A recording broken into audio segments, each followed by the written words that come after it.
भारत में हरित क्रांति के जनक कहे जाने वाले एमएस स्वामीनाथन को भारत रत्न अवार्ड से सम्मानित किया जाएगा। इस बात की जानकारी खुद प्रधानमंत्री नरेंद्र मोदी ने अपने ट्विटर हैंडल के माध्यम से दी। बता दें कि 7 अगस्त 1925 को तंजापुर में जन्मे स्वामीनाथन को भारतीय हरित क्रांति के जनक के रूप में जाना जाता है। स्वामीनाथन ने तिरुवनंतपुरम के महाराजा कॉलेज से जूलॉजी की पढ़ाई की थी। इसके बाद उन्होंने कोयम्बतूर कृषि महाविद्यालय से कृषि विज्ञान में बीएससी की डिग्री हासिल की। इसी के बाद उन्होंने साल 1988 में एमएस स्वामीनाथन रिसर्च फाउंडेशन की स्थापना चेन्नई में की थी। इस संस्थान के वे संस्थापक अध्यक्ष, एमिरेट अध्यक्ष और मुख्य संरक्षक भी थे।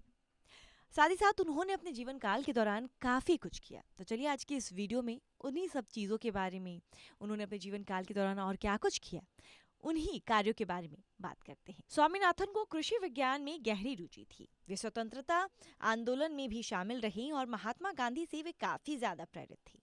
महात्मा गांधी के प्रभाव ने एमएस स्वामीनाथन को कृषि के क्षेत्र में उच्च शिक्षा के लिए प्रेरित किया, लेकिन इससे पहले वो पुलिस विभाग में नौकरी प्राप्त करने के लिए प्रयास कर रहे थे। साल 1940 के अंत तक स्वामीनाथन ने पुलिस सेवा के लिए योग्यता हासिल कर ली। तब तक उन्होंने 2 स्नातक की डिग्रियां प्राप्त कर ली थी। इसमें से एक कृषि महाविद्यालय से संबंधित था।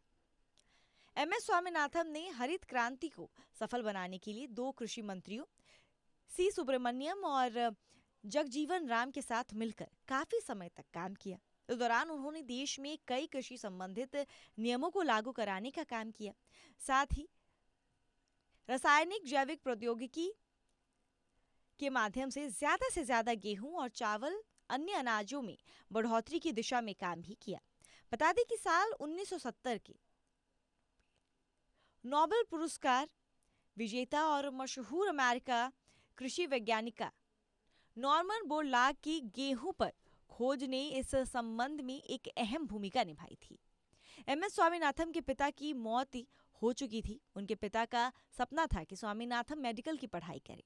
अपने पिता के सपने को पूरा करने के लिए एमएस स्वामीनाथन ने मेडिकल की पढ़ाई भी शुरू की। इस दौरान साल 1943 में पश्चिम बंगाल में भीषण अकाल पड़ा। इस अकाल में हजारों की संख्या में लोगों की सड़कों पर ही मौत हो गई। भुखमरी के इस नजारे को देखने के बाद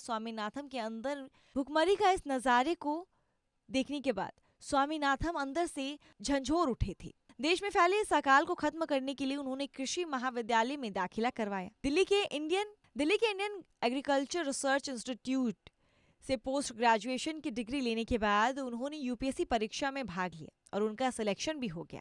उन्हें बतौर आईपीएस ऑफिसर भी चुना गया। लेकिन इस बीच उन्हें यूनेस्को के एग्रीकल्चर रिसर्च में फेलोशिप मिल गई। इस दौरान उन्हें अकाल को खत्म करने के लिए अहम कदम उठाया और अपनी आईपीएस की नौकरी छोड़ दी और खेती किसानी की तरफ मुड़ गए।